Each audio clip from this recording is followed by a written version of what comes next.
Falar um pouco sobre tabela periódica.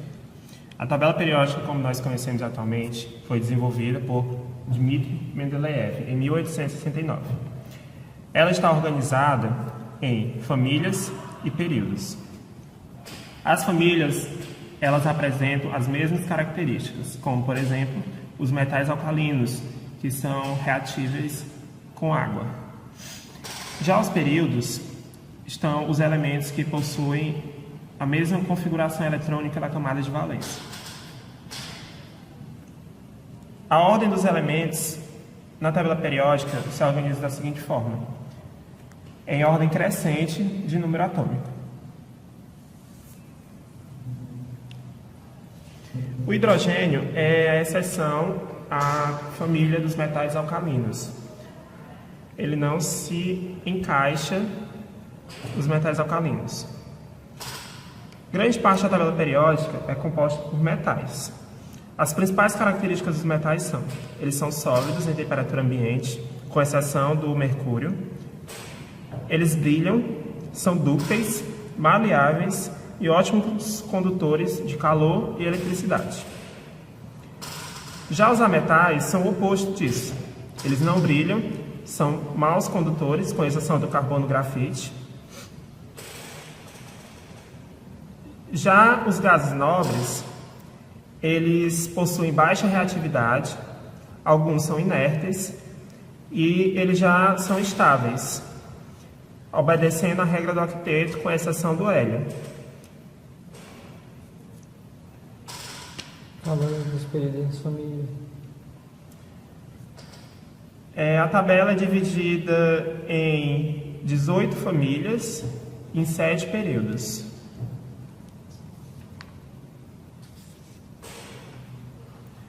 Outras divisões da tabela periódica incluem os lantanídeos e os actinídeos. Os lantanídeos, eles têm 14 elétrons no subnível F. A tabela periódica também é dividida em elementos representativos e os elementos de transição externa.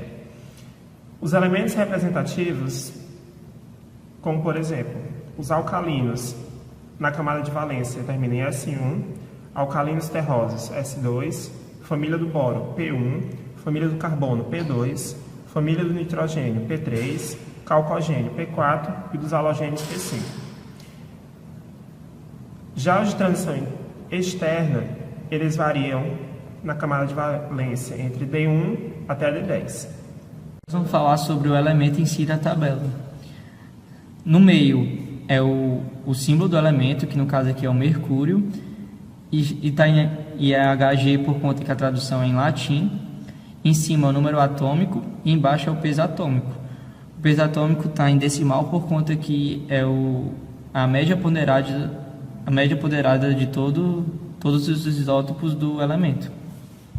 E também temos algumas propriedades periódicas, que no caso seria a eletronegatividade, que cresce de baixo para cima e da esquerda para a direita, que no caso seria do 7 a 1 no período, e da esquerda para a direita aumenta também a eletronegatividade. E o elemento mais eletronegativo da tabela seria o flúor, que está na família 7A e no segundo período. E o elemento que tem a menor eletronegatividade seria o frâncio, que está no período 7, na família 1A. Temos também o potencial de ionização, que também cresce do mesmo modo, de baixo para cima, da esquerda para a direita. A afinidade eletrônica, que também cresce do mesmo modo, de baixo para cima, da esquerda para a direita.